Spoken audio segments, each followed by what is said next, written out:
lebih sempurna. Kau hiasi kehidupanku dengan kemurahan. Kau rancangkan masa depanku penuh dengan harapan. Aku ada saat ini, semuanya tanpa kasihmu. Aku hidup hari ini, semua berkat kemurahan-Mu. Terima kasih, Yesus. Engkau sangat baik, teramat baik. Aku ada saat ini, semuanya tanpa kasih-Mu. Aku hidup hari ini, semua berkat kemurahan-Mu. Terima kasih, Yesus. Engkau sangat baik, teramat baik. Terima kasih, Yesus. Engkau sangat baik, teramat baik bagiku. Terima kasih, Yesus. Engkau sangat baik, teramat baik bagiku. Beri kemuliaan bagi nama Tuhan.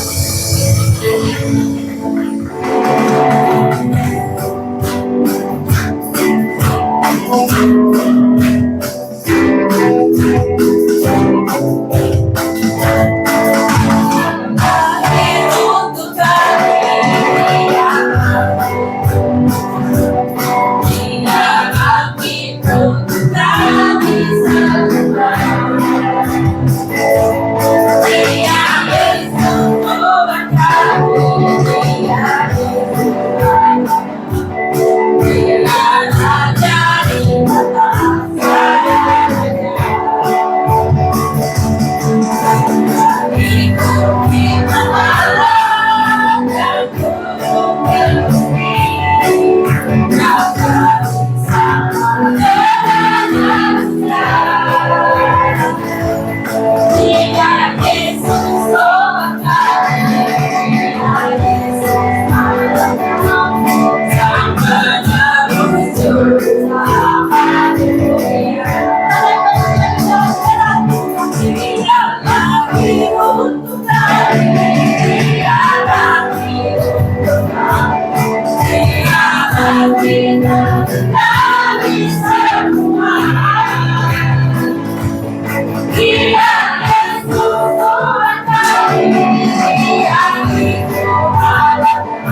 All my hope is found in you. Show me your way to go. Your truth, your truth. All my hope is found in you. I trust in you, Lord. I trust in you, Lord. I trust in day by day, step by step. My hope is you, Lord. My hope is you, Lord. It's every heart, every breath. I trust in you. Oh, show me your ways to go. Your truth shows. All my hope is found in you. Show me your way to go. Your truth shows. All my hope is found in you. I trust in you, Lord. I trust in you, Lord. I trust in day by day, step by step. My hope is you, Lord. My hope is you, Lord. It's every heart, every breath. I trust in you, Lord. I trust in you, Lord. I trust you day by day. Step by step, my hope is you, Lord. My hope is you, Lord. It's every heart, every breath. I trust in you, and I want you. I trust in you. I trust in you. I trust in you.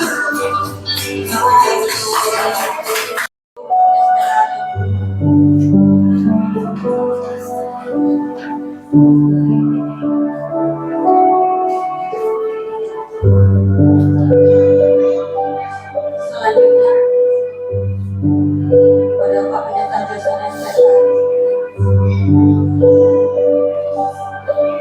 anak Pak. Dan selanjutnya anak-anak remaja. Mari kita bersama-sama naikkan malam kudus.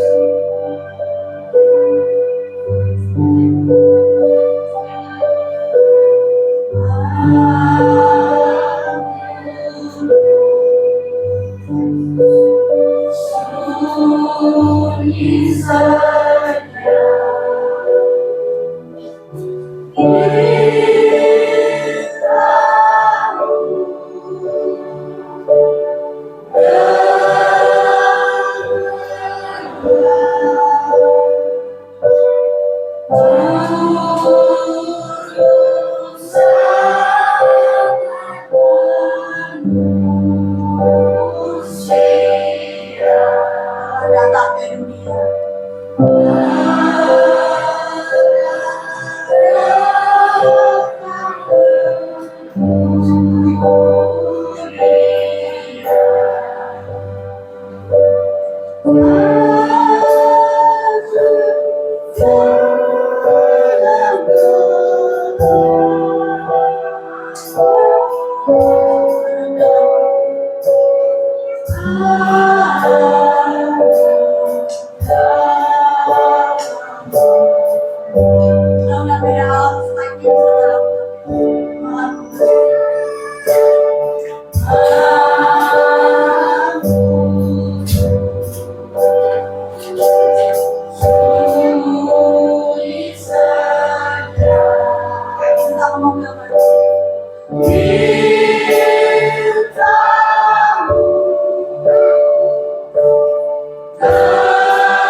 nasional, ya.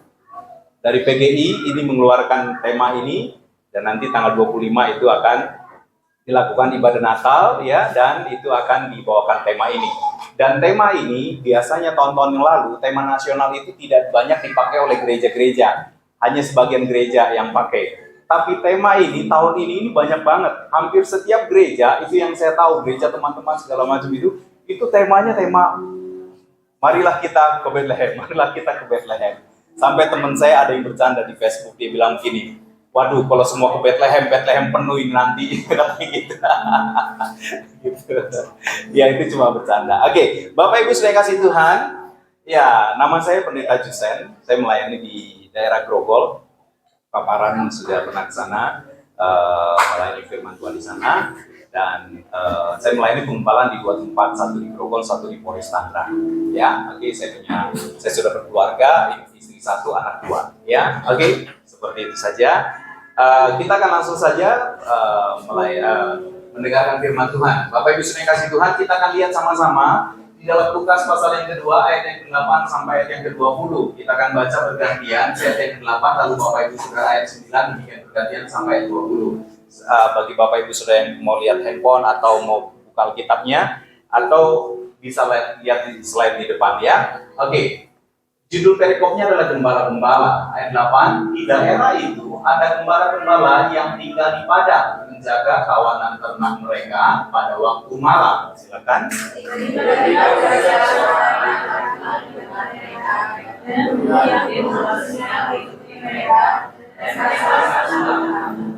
Lalu kata malaikat itu kepada mereka, jangan takut, sebab sesungguhnya aku memberitakan kepadamu kesukaan besar untuk seluruh bangsa.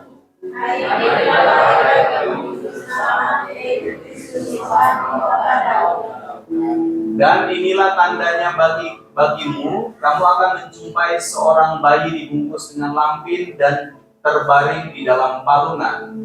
Dan tiba-tiba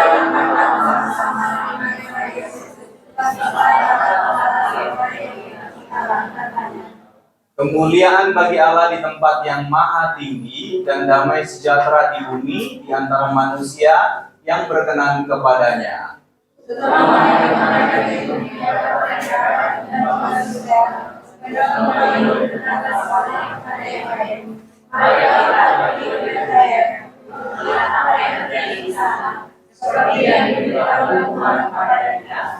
Lalu mereka cepat-cepat berangkat dan menjumpai Maria dan Yusuf dan bayi itu yang sedang berbaring di dalam palungan.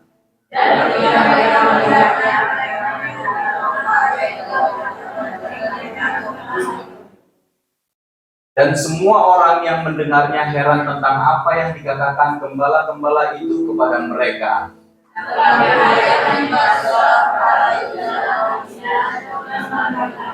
Maka kembalilah gembala-gembala itu sambil memuji dan memuliakan Allah karena segala sesuatu yang telah mereka dengar dan mereka lihat, semuanya sesuai dengan apa yang telah dikatakan kepada mereka. Ya, puji Tuhan. Saudara kasih Tuhan, latar belakang dari ayat ini, saudara, yaitu di Lukas pasal 2 ayat yang pertama sampai ayat yang ke-7. Lukas pasal 2 ayat pertama sampai ayat yang ke-7. Di situ nanti kalau Bapak Ibu Saudara bisa baca ayat 1 sampai 7 itu dijelaskan bahwa Yusuf membawa Maria yang sedang hamil tua, ya. Maria sedang hamil sudah masuk 9 bulan dan itu ada sensus penduduk, ya, dan akhirnya Yusuf membawa Maria untuk pulang ke Bethlehem.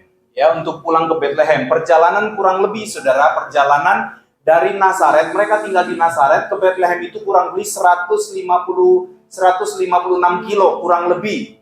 Dan mereka menggunakan keledai jalan pelan, tidak lari juga saudara ya. Karena apa? Maria lagi ambil tua, kalau keledainya lari ya lahir di jalan begitu ya. Itu nggak mungkin lari, jadi jalan pelan-pelan 156 kilo, itu jauh saudara. Ya lumayan, sini Bandung ya, sini Lembang mungkin ya, kurang lebih begitu. Nah saudara yang kasih Tuhan, mereka jalan.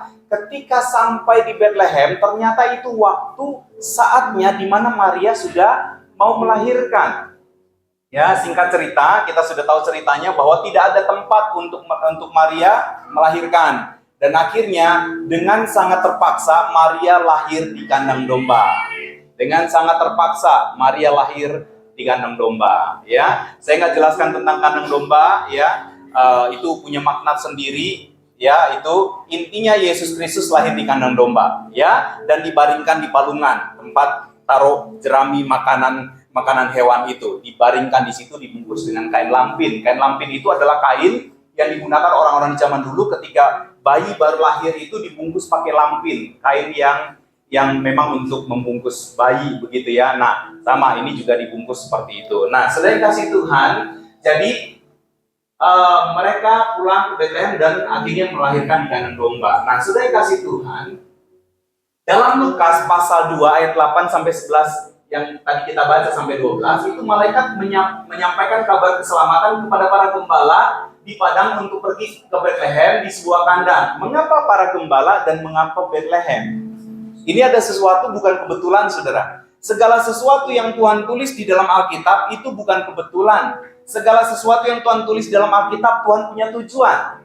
Ya, Tuhan punya tujuan. Nah, tujuannya apa? Nanti saya akan fokus kepada mengapa Bethlehem. Karena tema kita adalah marilah kita pergi ke Bethlehem. Ya, tapi saya mau bahas gembala dulu sedikit ya. Gembala itu, saudara, di zaman dulu gembala adalah profesi yang rendah, saudara. Kalau seperti sekarang gembala itu, pekerjaan sekarang ini buruh kasar, ya, buruh kasar, begitu ya. Jadi gembala itu pekerjaan yang profesi tidak menarik, tidak bonafit gitu ya, tidak membanggakan, dia biasa saja. Orang yang tidak punya skill, orang yang tidak punya kemampuan, tidak punya pendidikan tinggi, pokoknya mau cari rumput, kasih makan domba, selesai, udah urusan. Pekerjaannya begitu, makanya pekerjaan yang rendah, saudara. Ya, lalu apa lagi? Status sosial rendah. Kenapa para gembala status sosialnya rendah di zaman dulu begini, saudara? Di Israel, saudara, di Timur Tengah sana itu banyak padang pasir dan padang batu, saudara. Ya puji Tuhan, tahun 2022 yang lalu, 2 tahun yang lalu, saya dan istri diberikan kesempatan untuk kami bisa ke sana, ke Palestina, ke Israel, ke Mesir, ke Jordan. Ke sana, puji Tuhan, itu semua berkat Tuhan, ya. Tuhan yang menggerakkan anak Tuhan untuk membiayai kami sehingga akhirnya kami bisa berangkat ke sana. Nah, saudara yang kasih Tuhan, kami lihat di sana itu banyak padang pasir dan padang batu-batu, perbukitan batu-batu, saudara. Nah, jadi para gembala itu, mereka ketika bawa kawanan domba, mereka sebelum bawa dari kandang dari rumah mereka, domba-domba itu mereka cari dulu padang rumput. Begitu sudah ketemu padang rumput yang cukup, maka mereka bawa domba-dombanya. Dan mereka akan tinggal di situ pakai tenda-tenda, mereka akan tinggal di situ. Nanti kalau padang rumput ini sudah mau habis, belum sampai habis, karena kalau sudah sampai habis, domba-domba pada kelaparan. Sebelum sampai habis, mereka akan cari lagi. Jadi ini kawanan domba dititip ke temannya atau ke saudaranya gitu, tungguin dulu. Nah, dia cari keliling-keliling padang rumput yang lain. Nah, ketika ketemu padang rumput yang lain, lewatin lembah, lewatin bukit, mereka jalan dan akhirnya ketemu padang rumput, baru mereka balik lagi. Ini ketika ini udah habis, oke, kita pindah ke sana.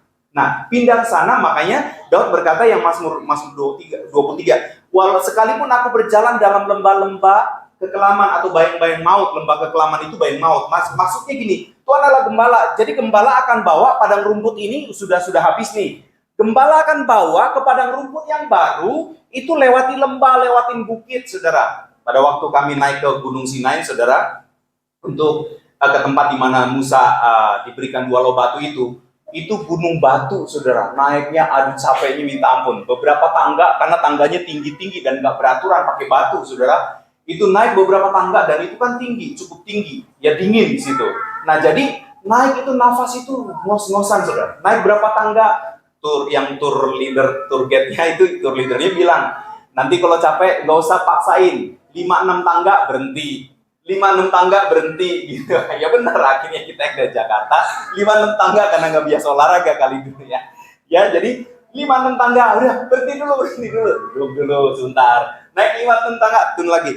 Nah itu jalannya cuma sekitar 1 meter. Nah ketika kita lihat ke sini itu bukit, itu jurang dan itu batu-batu tajam. Kalau kita jatuh ke situ, kepala pecah dan mati langsung.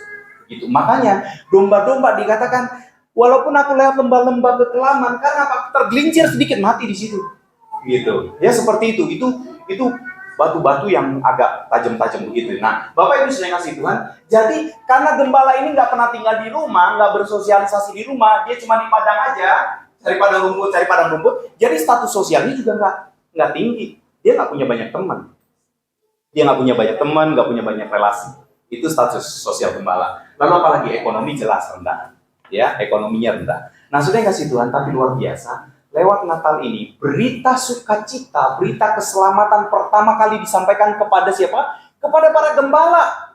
Kepada para gembala. Sebelum berita ini tersebar kepada yang lain, maka para gembala sudah mendapatkan berita. Bahkan beritanya disampaikan spesial loh. Luar biasa loh. Kenapa? Karena waktu mereka di padang, ada malaikat turun dari surga. Malaikat Gabriel, dia turun dari surga, dan dia ngomong sama para gembala langsung loh. Mereka langsung lihat ini malaikat. Saudara pernah lihat malaikat? Para gembala langsung lihat malaikat. Dan langsung penghulu malaikat, yaitu Gabriel. Wah, itu dahsyat luar biasa. Makanya waktu mereka dengar itu, mereka takut. Makanya malaikat bilang, jangan takut. Kenapa? Karena malaikat tinggi besar, dan itu terang begitu. Dan mereka ketakutan, ini siapa nih? Ini hantu nih atau apa nih? Tapi akhirnya malaikat bilang, jangan takut. Aku membawa pesan dari Tuhan, ya, bahwa tadi kita sudah baca ya, bahwa hari ini telah lahir juru selamat di kota Daud dan seterusnya begitu ya. Nah, setelah para Gabriel itu menyampaikan pesan itu, lalu turun para malaikat malaikat bala tentara surga itu turun. Itu banyak malaikat, saudara. Banyak malaikat turun dan mereka menyanyikan puji-pujian. Wah, itu dahsyat luar biasa, ya. Tadi puji-pujian yang kita naikkan itu luar biasa, ya. Tapi para gembala bukan manusia yang nyanyi memuji Tuhan, tapi malaikat. Saya pikir suaranya itu pasti luar biasa merdunya, gitu ya. Nah, kenapa para gembala yang dilawat oleh Tuhan? Padahal mereka tidak terlalu dianggap. Padahal mereka status sosialnya sangat rendah dan sebagainya. Karena apa? Tuhan ingin seberapapun hebatnya manusia, ketika kita mengandalkan kehebatan kita, ketika kita mengandalkan sepenuhnya apa yang menjadi kemampuan kita, maka Tuhan tidak berkenan melawat kita. Tapi seberapapun yang kita miliki, seberapapun rendahnya kita, seberapapun hebat yang kita miliki, seberapapun harta yang banyak yang kita miliki, tapi kita tidak mengandalkan sepenuhnya kepada hal-hal itu, kita betul-betul fokus mengandalkan Tuhan, maka Tuhan berkenan untuk melawat kita. Amin, saudara. Ini pesan yang mau disampaikan. Kenapa pesan Natal disampaikan pertama kepada para gembala? Karena Tuhan ingin melawat orang-orang yang hatinya haus dengan Tuhan. Orang-orang yang sangat membutuhkan Tuhan. Orang-orang yang sangat memerlukan Tuhan. Itu yang dilawat Tuhan. Tapi kalau kita punya banyak hal dan kita berpikir, saya masih tenang, masih ada deposito saya, masih ada uang saya, masih ada harta saya begitu banyak. Jadi kita meletakkan ketenangan kita meletakkan harapan kita kepada yang kita miliki, aset dan seterusnya, saudara, maka jarang sekali kita dilawat Tuhan. Jangan letakkan di sana, tapi sungguh-sungguhlah fokus kepada Tuhan. Begitu ya. Walaupun apakah nggak boleh kalau kita punya banyak hal lalu kita tenang? Oke, nggak masalah. Nggak masalah. Kita berusaha untuk mencari bekerja, mencari harta dan seterusnya, itu nggak masalah. Bahkan Tuhan bilang bekerjalah, kan begitu ya. Tetapi jangan pernah kita merasa ketenangan kita, damai sejahtera kita letakkan di harta kita, di aset kita, di uang kita. Jangan. Sungguh-sungguhlah butuhkan Tuhan. Sungguh-sungguhlah fokus cari Tuhan, sungguh-sungguh dalam hidup kita. Maka kita akan dilawat dan diberkati oleh Tuhan. Ya, oke. Yang berikutnya, saudara. Marilah kita ke Bethlehem. Saya akan sampaikan ini. Mengapa Bethlehem, saudara? Mengapa Bethlehem? Pertama, Bethlehem adalah tempat lahir Juru Selamat. Ya, tempat lahirnya Tuhan Yesus di Bethlehem. Memang ini dipilih, saudara. Memang ini dikhususkan, saudara. Ya, dikatakan ayat 12, Yesus Sang Juru Selamat atau penebus dosa itu lahir di Bethlehem. Saudara yang kasih Tuhan, Yesus Sang Juru Selamat lahir di Bethlehem. Juru Selamat itu menebus dosa. Saudara, masalah terbesar manusia itu masalah dosa. Masalah terbesar manusia itu masalah dosa. Saudara, begini. Masalah kita, misalnya masalah keuangan, itu masalah besar, tetapi tidak terbesar. Kenapa? Karena masalah keuangan kita bisa pelan-pelan kita bisa selesaikan. Kita kerja, ya, kita berusaha, kita bisa selesaikan masalah keuangan. Tapi masalah dosa, saudara, masalah dosa kita tidak pernah bisa menyelesaikan. Justru semakin hari kita lewati, semakin banyak dosa kita. Contoh misalnya ya, Bapak Ibu, gini.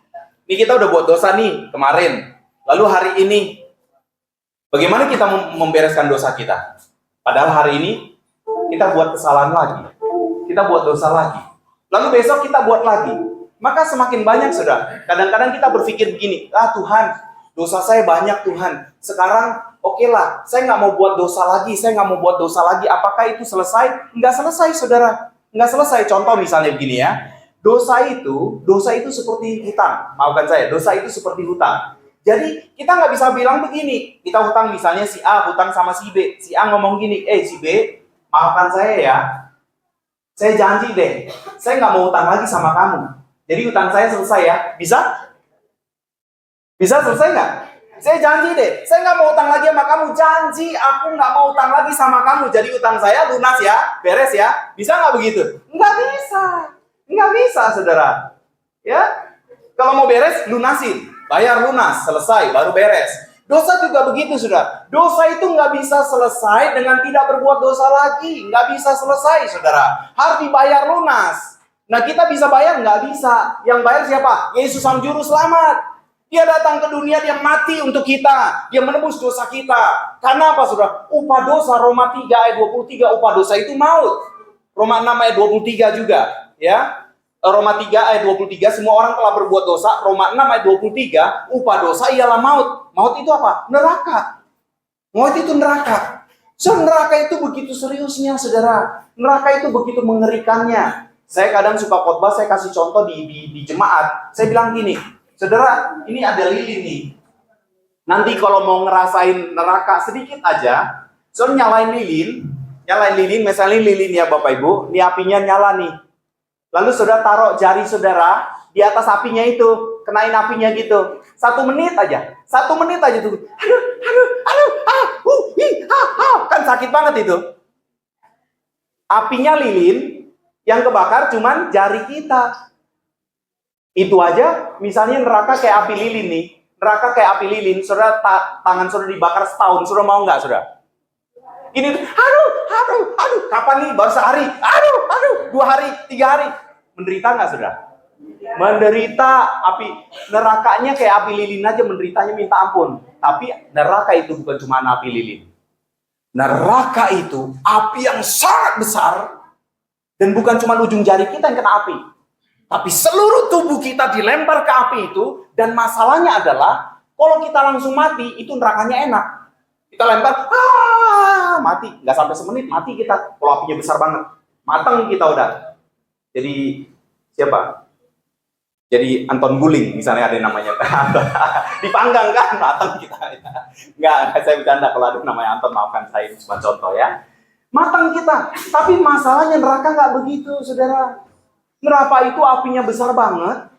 Lalu kita yang dilemparkan itu kesakitan sekali. Dan itu kita tidak akan pernah mati dalam kondisi kesakitan. Sampai kapan? Setahun? 2 tahun? 100 tahun? Tidak. Sampai selama-lamanya. Ngeri nggak tuh, saudara? Ngeri nggak kayak gitu, saudara? Lihat kebakaran, ya beberapa waktu yang lalu kan kebakaran. Lihat kebakaran, kalau kita masuk ke api itu dan kita nggak pernah mati, kita sakit, nggak pernah mati. Itu ngeri banget, saudara. Itu ngeri banget. Makanya saking seriusnya neraka itu, saudara. Tuhan, dia raja di atas segala raja, dia Tuhan. Dia turun ke dunia, dia untuk apa? Menebus kita, menyelamatkan kita supaya kita nggak dimasukkan ke neraka. Itu seriusnya neraka, saudara. Nggak main-main. Yang turun tangan itu langsung pencipta kita. Saudara, kalau ada kasus di lingkungan, RT turun tangan, kasusnya besar nggak? Lumayan besar tuh sampai RT turun tangan. Kalau polisi turun tangan, kasusnya lebih besar lagi. Kalau Kapolri turun tangan, kasusnya jauh lebih besar lagi. Kalau Tuhan Sang Pencipta kita turun tangan untuk nanganin masalah neraka ini, berarti masalah ini masalah yang sangat amat besar dan nggak bisa dibereskan oleh apapun kecuali Dia sendiri turun ke dunia sebagai Sang Juru Selamat menebus dosa dan Dia mati di kayu salib. Soalnya dulu saya pernah ceritain lagu, udah lama sekali. Kata-katanya begini. Saya nggak nyanyiin, tapi saya kata-katanya aja. Kenapa kaki dan tangan Tuhan Yesus dipaku, dilukai? Karena dia ingin menebus dosa perbuatan kita. Maka kaki dan tangan Tuhan Yesus dilukai, dipaku, sakit. Terus mengapa juga ketika Tuhan Yesus itu disalibkan dikasih mahkota duri buat gaya-gayaan? Wah, keren nih, supaya ada mahkotanya. Begitu, saudara? Enggak, saudara. Itu bukan kebetulan juga. Tuhan jamah hati para prajurit Romawi. Wah, ini kan Raja Israel nih. Kalau nggak ada mahkotanya, nggak asik nih. Dia ambil duri, saudara, ketika kami ke Timur Tengah lalu, ke Israel, ada jenis pohon durinya ditunjukin sama tour guide-nya. Ini dia jenis pohon duri yang dipakai oleh prajurit Romawi untuk dianyam, dibuat lingkaran gitu, beberapa lilitan, lalu diikat-ikat, lalu ditaruh. Setelah ditaruh, mereka tusuk pakai kayu. Itu masuk, saudara. Dan durinya itu sekitar segini-segini. Durinya itu nggak bisa agak keras, tapi agak elastis dan nggak bisa, susah sekali patah. Itu tajam sekali durinya, lancip. So itu dimasukkan, itu berdarah kepala Tuhan Yesus. Kenapa saudara Tuhan Yesus mau lakukan itu? Untuk menebus dosa pikiran kita. Kita seringkali menggunakan pikiran kita untuk hal-hal yang negatif, hal-hal yang nggak benar, memikirkan hal-hal yang nggak memuliakan Tuhan. Tuhan tahu pikiran kita penuh dengan dosa, makanya dia dilukai kepalanya. Lalu apa lagi, saudara? Tuhan Yesus kan udah mikul salib, udah jatuh berkali-kali. Jadi mulutnya, badannya itu sudah hancur. Sebelum itu juga kan dicambuk. Itu mulutnya penuh dengan luka, saudara. Ngapain juga? Dia kan udah mau mati, disalib. Ngapain dia pakai ngomong, aku haus, minta minum dia? Nggak usah minum aja, udah mati sebentar lagi. Itu bukan kebetulan loh, Bapak Ibu. Bukan kebetulan loh. Kenapa? Karena kan semua mukanya, mulutnya semua udah kena kehantam ke jalan, itu luka-luka semua, luka semua. Itu dia tahu di situ cuma ada anggur yang asam banget. Dia mau kasih pesan bahwa ketika dia dicucukkan dengan spon itu, anggur asam lalu pakai tombak gitu, dikasih ke mulutnya, Yesus itu bisa minum nggak? Enggak, cuma kena asamnya doang.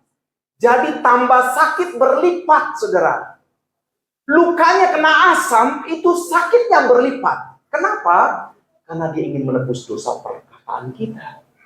Kadang-kadang kita menggunakan perkataan kita bukan untuk memuliakan Tuhan, tapi maki orang, menjatuhkan orang, memfitnah orang lain, mengatakan kata-kata yang kasar kepada orang lain. Sudah kasih Tuhan tahu. Kadang-kadang kita menggunakan mulut kita untuk hal yang berdosa.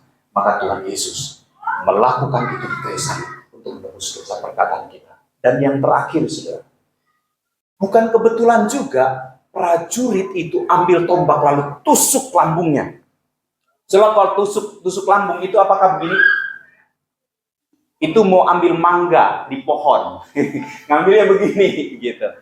Kalau tusuk lambung, saudara, gini-gini itu nggak tembus. Dia dari sini,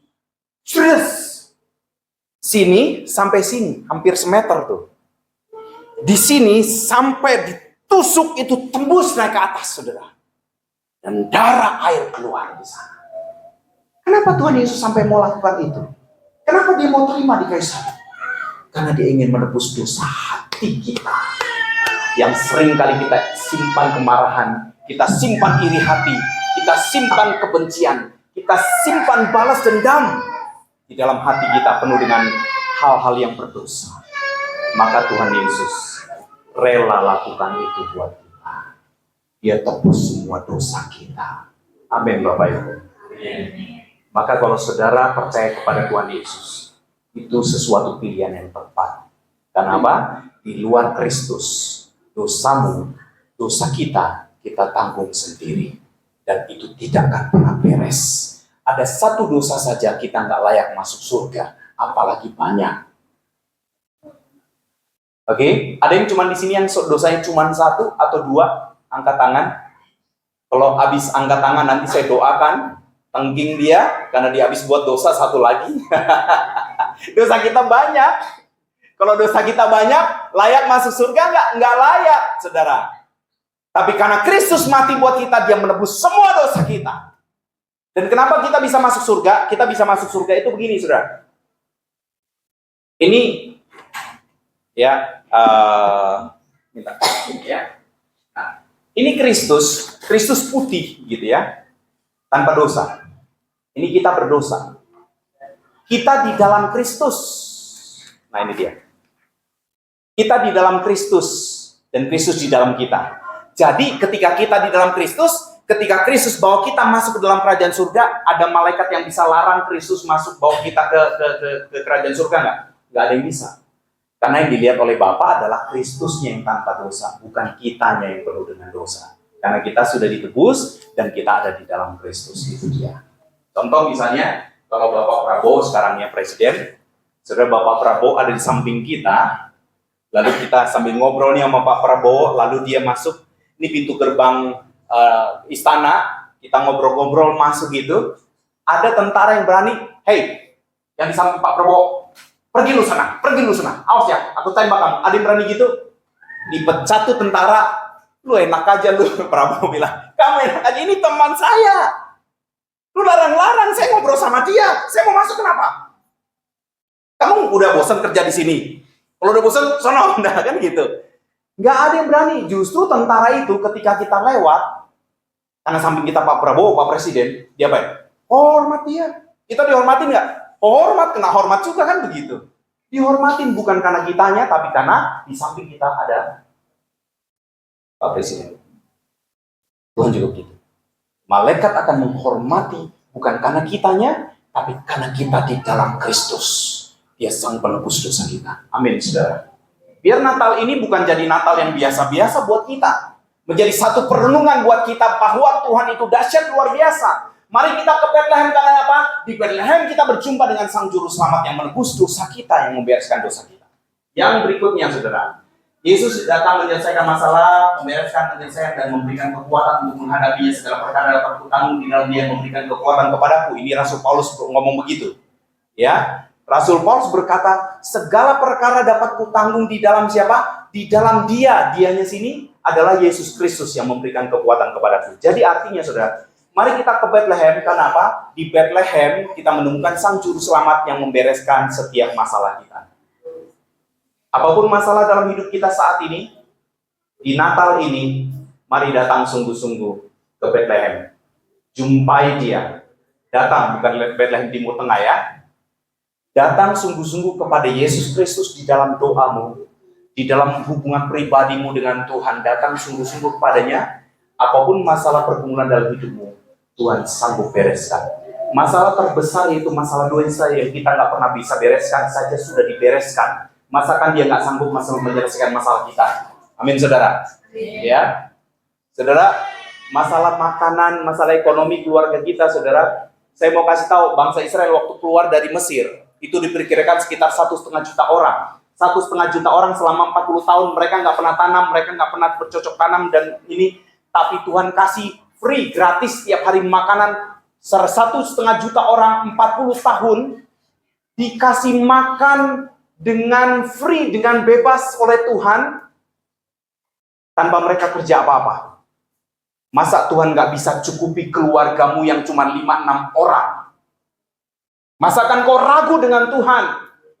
Tuhan bisa mencukupi 1,5 juta orang tanpa mereka buat apa-apa. Tuhan terlalu sanggup untuk memelihara hidup kita. Amin, saudara. Tuhan terlalu sanggup menyelesaikan masalah dalam hidup kita. Bagian kita adalah kita harus percaya sungguh kepadanya. Ya, jadi mari kita ke Bethlehem karena di Bethlehem kita bertemu dengan Sang Juru Selamat yang akan membereskan setiap masalah dalam hidup kita. Yang kedua, saudara, saya akan cepatkan saja. Yang kedua, mengapa Bethlehem? Karena Bethlehem itu disebut rumah roti. Bethlehem itu bait lehem. Bahasa Yunaninya Bethlehem. Bet itu bait, lehemnya lehem tetap lehem, roti. Bait itu rumah, lehem itu roti. Jadi Bethlehem adalah rumah roti. Rumah roti adalah kebutuhan pokok orang Israel. Roti adalah kebutuhan pokok orang Israel. Dan Yesus berkata dalam Yohanes pasal 6 ayat 35 berkata, akulah roti hidup. Akulah roti hidup. Artinya apa, saudara? Artinya bahwa sang roti hidup lahir di rumah roti. Sang roti hidup itu lahir di Bethlehem, di rumah roti. Artinya apa, saudara? Artinya begini, saudara. Semua kebutuhan rohani itu sang roti hidup. Yesus adalah roti hidup, bukan kebutuhan jasmani. Yesus adalah kebutuhan utama secara rohani. dalam hidup kita. Dan Bethlehem adalah secara fisik rumah roti kebutuhan jasmani. Artinya, marilah kita ke Bethlehem. Yang kedua adalah bahwa kita akan menjumpai di Bethlehem apa yang kita perlukan, baik itu jasmani maupun rohani. Tuhan sanggup sediakan yang terbaik buat kita. Amin, saudara. Jadi saya kasih Tuhan, semua kebutuhan rohani dan jasmani ada di dalam Yesus Kristus. Ketika kau datang sungguh kepadanya, walaupun lewati banyak kesulitan, banyak tantangan, tetapi ketika kau sungguh-sungguh datang kepadanya, apa yang kita perlukan, apa yang kita butuhkan, Tuhan sanggup sediakan yang terbaik bagi kita. Oke, saya lanjutkan, saudara. Jika Yesus adalah prioritas hidup kita, maka Yesus juga akan memprioritaskan segala kebutuhan dalam hidup kita. Apa prioritas kita? Saudara, kita dalam hidup kita ada beberapa prioritas yang kita harus lakukan. Prioritas untuk keluarga, prioritas di dalam pekerjaan, yang sekolah, yang studi, yang sekolah nih, anak-anak sekolah, prioritas dalam belajar di sekolahnya, kuliahnya, sekolahnya, itu prioritasnya. Gitu ya, yang kerja prioritas di kerjaan, jangan sembarangan kerjaan kita, ya, semau-mau kita dipecat sama bos kita kalau semau-mau kita kalau kita kerja Senin sampai Jumat, misalnya kita datang cuma Senin doang, Selasa, Rabu, Kamis, Jumatnya kita nggak mau datang, ditelepon bos, lu kemana? Males bos, gue nggak mau, Selasa sampai Jumat gue nggak mau datang. Ya udah, lu nggak usah datang seterusnya, pasti bosnya bilang begitu kan, dipecat langsung tuh, semau-maunya, nggak bisa semau-maunya. Sekolah juga gitu. Kita masuk, Senin nggak enak, ada upacara lagi. Nggak enak, Senin nggak mau masuk lah. Masuknya Selasa aja. Rabu juga nggak enak, ada pelajaran ini. Yaudah, seminggu 2 kali aja deh. Masuknya Selasa sama Kamis saja. Udah, selebihnya nggak mau masuk. Bisa naik kelas nggak? Dikeluarin itu dari sekolah lama-lama. Kayak begitu, nggak bisa. Jadi artinya, saudara yang kasih Tuhan, artinya bahwa kita di dalam hidup kita ada prioritas-prioritas. Tapi sekali lagi, di atas prioritas-prioritas ini, kita harus tempatkan prioritas kepada Tuhan di atas semuanya. Amin, saudara. Ya, jangan sampai prioritas kita terhadap keluarga, jangan sampai prioritas kita kepada pekerjaan, jangan sampai prioritas kita kepada studi kita, dan apapun pergaulan kita dan seterusnya, mengorbankan prioritas kita dengan Tuhan. Itu salah. Artinya gini, ya, di dalam pekerjaan kita harus bekerja sungguh-sungguh. Dan di dalam pekerjaan kita itu, kita sedang membawa status kita sebagai anak Tuhan. Maka prioritas kita harus memuliakan Tuhan di dalam apa? Pekerjaan kita. Di dalam keluarga kita juga, kita keluarga anak Tuhan nih. Maka kita harus bawa prioritas kita kepada Tuhan. Dimanapun, kapanpun, dalam situasi apapun, kita harus memuliakan Tuhan. Itu prioritas utama kita. Jadi di keluarga, kita prioritas buat keluarga. Di dalam keluarga, harus memuliakan Tuhan. Di tempat kerja kita prioritas di tempat kerja. Maka di tempat kerja kita juga harus prioritas untuk memuliakan Tuhan di tempat kerja kita. Di studi kita juga begitu. Kita harus memuliakan Tuhan di dalam studi kita. Itu artinya semua prioritas kita menempatkan semua prioritas yang ada itu, Tuhan di atas semua prioritas itu. Itu artinya seperti itu. Ya, jadi jangan saudara berpikir, saya nggak perlu keluarga, yang penting gereja, yang penting pelayanan, keluarga lu mau makan apa enggak. Bukan begitu. Kalau menempatkan prioritas utama Tuhan, bukan berarti kita tinggalin semuanya. Sekolah sembarangan nggak bisa, nggak begitu. Bukan begitu artinya. Artinya, di semua prioritas kita harus memuliakan Tuhan di semua hal dalam hidup kita. Amin, saudara. Itu berarti ini prioritas tentang keluarga, studi, pekerjaan. Di atas ini ada satu prioritas yang menguasai semuanya, yaitu memuliakan Tuhan dalam semua prioritas kita. Itu yang benar. Oke, jadi Bapak Ibu Saudara, mari kita tempatkan prioritas Yesus di atas segalanya, maka prioritas Yesus akan memprioritaskan apa yang menjadi keperluan dan kebutuhan kita dalam hidup kita. Ya, oke. Saya lanjutkan Bapak Ibu. Yang ketiga, mengapa Bethlehem? Ya. Yang ketiga, Bethlehem adalah bukti firman itu benar. Perkataan malaikat itu benar. Dalam Lukas pasal 2 yang tadi kita baca, kan gembala-gembala ini dengar nih, gembala-gembala dengar. Wah, pesan dari malaikat Gabriel. Setelah malaikat itu pergi, gembala-gembala bilang, kita coba kita ke Bethlehem. Malam ini juga kita ke Bethlehem. Kita mau buktikan perkataan malaikat itu benar nggak di Bethlehem, di kandang domba di Bethlehem. Oke, kita pergi ke sana. Nah, ketika mereka pergi sampai di kandang domba di Bethlehem itu, dan mereka lihat, oh ternyata benar apa yang diomongin sama malaikat itu, ternyata benar. Dan bukan cuma itu, saudara, bukan cuma itu. Nubuat Nabi Mika dalam Mika 5 ayat 1 sampai 2 itu ratusan tahun sebelum Yesus Kristus datang. Nabi Mika itu ratusan tahun sebelum Yesus Kristus datang sudah dinubuatkan. Hai Bethlehem Efrata, ya engkau bukan yang terkecil dan seterusnya. Dan di situ di Bethlehem itu akan lahir sang juru selamat. Itu sudah dinubuatkan oleh Nabi Mika ratusan tahun sebelumnya. Dan apa yang dinubuatkan oleh Nabi Mika itu juga tepat terjadi. Saudara yang kasih Tuhan, firman Tuhan adalah kebenaran dalam hidup kita. Firman Tuhan itu kebenaran dalam hidup kita. Jika kita ingin hidup benar, harus berdasarkan firman Tuhan. Saudara gini, saudara, kadang-kadang saudara, dulu saya bergumul, saudara.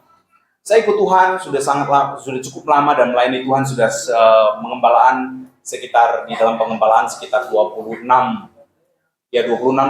tahun masuk dalam pelayanan pengembalaan. Ya, nah, saudara yang kasih Tuhan, selama sekitar 26-27 tahun ini saya pelayanan pengembalaan, saudara.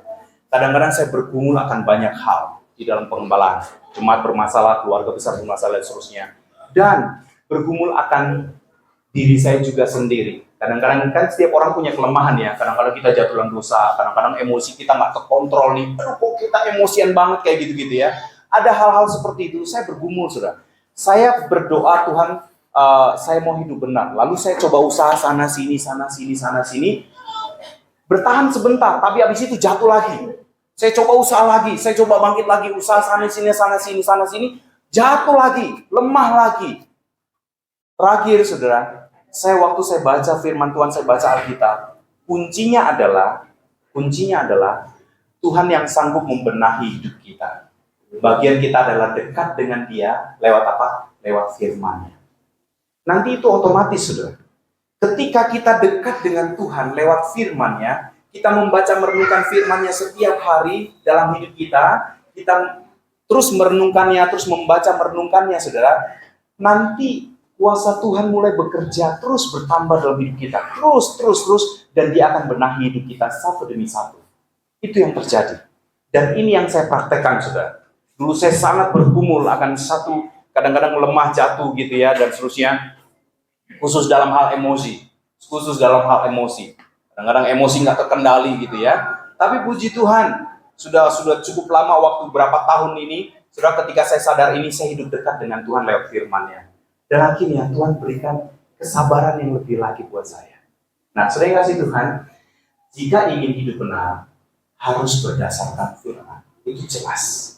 Jadi kita harus hidup dalam firman, hidup kita pasti akan dibenahi satu demi satu. Apapun yang menjadi kelemahan kita, ketika kita hidup dalam firman, maka kelemahan kita akan dibereskan oleh Tuhan.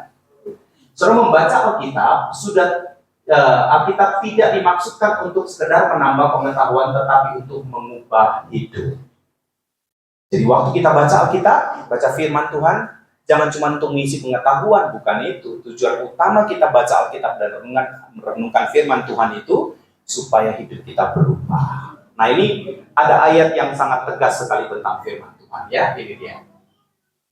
2 Timotius 3:16 dan 17 berkata, segala tulisan yang diilhamkan Allah, yaitu Alkitab ya, firman Tuhan, memang bermanfaat untuk apa? Mengajar. Firman Tuhan itu bermanfaat untuk mengajar. Kalau diajar, kita jadi pada pintar. Benar nggak, saudara? Kalau saudara mau tambah hikmat, tambah pintar, belajar dari firman Tuhan. Kita diajar, tambah hikmat kita, tambah pintar kita. Lalu juga menyatakan kesalahan, kita sadar, kita salah nih, kita sadar. Saudara, orang yang tertipu itu, karena apa? Karena dia nggak sadar kalau dia mau ditipu, bener nggak? Kalau dia sadar mau ditipu, jadi ketipu nggak? Nggak. Bener ya? Wah, dia mau nipu nih, nggak ketipu kita, tapi kita nggak sadar, akhirnya ketipu kan gitu. Nah, demikian juga dengan dosa. Kalau kita nggak sadar apa yang kita lakukan ini salah dan berdosa, maka kita nggak pernah akan bertobat karena kita pikir ini baik. Tapi langkah pertama supaya kita bertobat adalah kita sadar dulu yang kita buat itu adalah salah. Maka firman Tuhan ngajar supaya kita lebih berhikmat dan lebih pintar, lebih cerdas. tapi juga menyatakan kesalahan. Kita ngerti, oh ini saya salah nih, oh perbuatan ini salah nih, nggak boleh nih, kayak gitu-gitu ya. Lalu yang berikutnya memperbaiki kelakuan. Nah, firman Allah mulai memperbaiki kelakuan kita. Perbuatan kita mulai diperbaiki oleh siapa? Oleh firman Tuhan, bukan karena kekuatan kita, tapi oleh firman Tuhan. Dan yang terakhir, mendidik orang dalam kebenaran. Jadi kita akan hidup kita semakin benar, artinya semakin berkenan di hadapan Tuhan. Ya, oke. Dengan demikian, tiap-tiap orang, tiap-tiap manusia punya alam diperlengkapi untuk setiap perbuatan baik. Kesimpulannya, saudara, kesimpulan dari firman Tuhan hari ini adalah, mari kita ke Bethlehem. Kenapa? Mengapa ke Bethlehem? Pertama, di Bethlehem kita tempat lahir juru selamat. Artinya, kita mendapatkan juru selamat itu menyelamatkan kita dari masalah apapun yang terjadi dalam hidup kita. Masalah dosa, masalah-masalah pergumulan hidup kita, ketika kita datang berjumpa dengan Yesus Kristus Sang Juru Selamat, semua masalah kita selalu ada solusinya di dalam Kristus. Amin, saudara. Yang kedua, Bethlehem itu rumah roti. Rumah roti itu roti itu kebutuhan. Jadi Bethlehem itu tempat di mana kebutuhan jasmani kita terpenuhi. Tetapi Yesaya tadi berkata, Tuhan juga berkata begini, bahwa akulah roti hidup. Ya, akulah roti hidup, artinya kebutuhan rohani. Jadi mengapa kita pergi ke Bethlehem? Karena di Bethlehem kebutuhan jasmani dan kebutuhan rohani kita akan terpenuhi ketika kita datang sama Tuhan dengan sungguh-sungguh. Yang ketiga, Bethlehem adalah bukti firman Tuhan itu benar. Firman Tuhan itu hidup dan berkuasa. Hidup di firman Tuhan. Ambil komitmen untuk hidup dalam firman Tuhan. Saudara, saya maukan agak panjang sedikit lagi ya, beberapa menit. Jadi gini, saya ngajar ke jemaat yang nggak, kalau yang udah biasa saat teduh itu bagus, tapi kalau yang belum biasa, saya motivasi begini, saudara. Saya tidak mau bilang, Bapak Ibu harus saat teduh setiap hari, setengah jam minimal, kalau bisa 1 jam, gitu. Baca Alkitab 3 pasal, kalau bisa lebih, gitu. Saudara, percayalah, saudara nggak akan pernah lakukan. Baca beberapa ayat aja sudah nggak pernah, apalagi langsung 3 pasal di atas itu. Saya kasih ke jemaat begini. Saudara, saat teduh tidak perlu terlalu lama, 10-15 menit aja per hari. Kalau sudah bisa bangun jam 6 pagi, nyalain alarm jam 6 kurang 15. Lebih awal 15 menit. Ya. Saat teduh nggak perlu lama, awal-awal. Nanti berikutnya kalau sudah terbiasa dengan itu, baru tambahin lebih lama lagi waktunya, gitu ya. Dimulai dari 10-15 menit. 10-15 menit lama nggak, saudara? Nggak lama ya. Saudara main media sosial, main TikTok kan, saudara, 10-15 menit lama nggak, saudara? Belum apa-apa, itu baru pendahuluan doang, kan begitu ya. Belum apa-apa. Jadi sediakan waktu 10-15 menit, konsisten tiap hari, hidup saudara dahsyat di dalam Tuhan. Amin, saudara ya.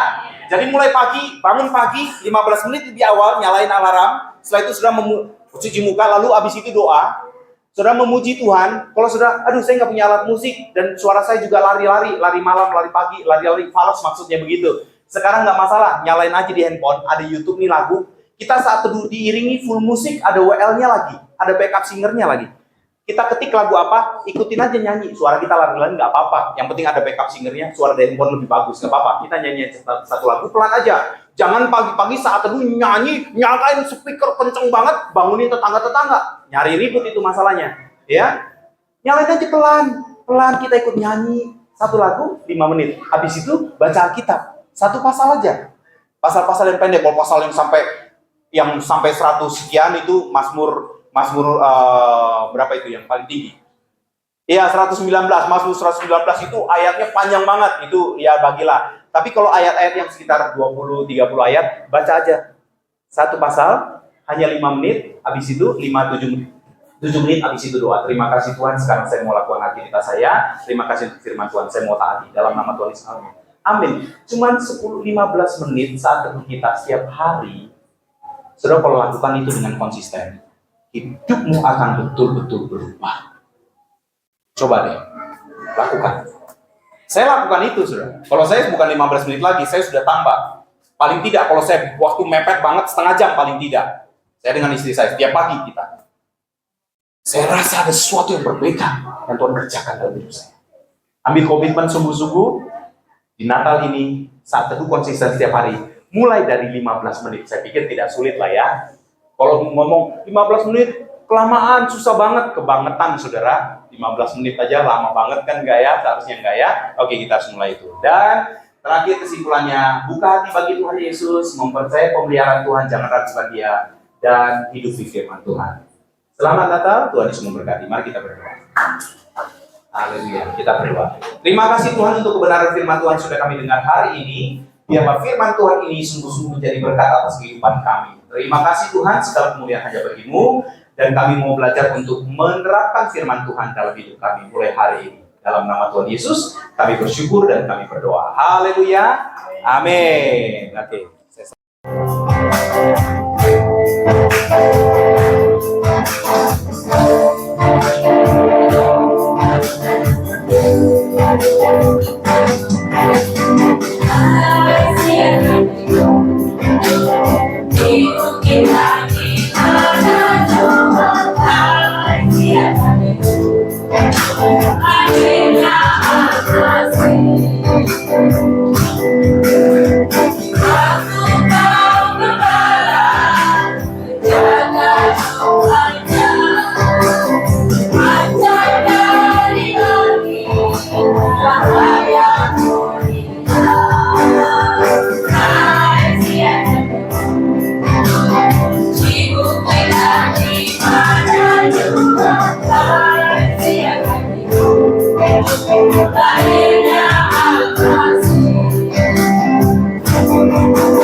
Kami bersyukur Tuhan untuk sore menjelang malam ini, di mana kami bukan kebetulan ada di tempat ini.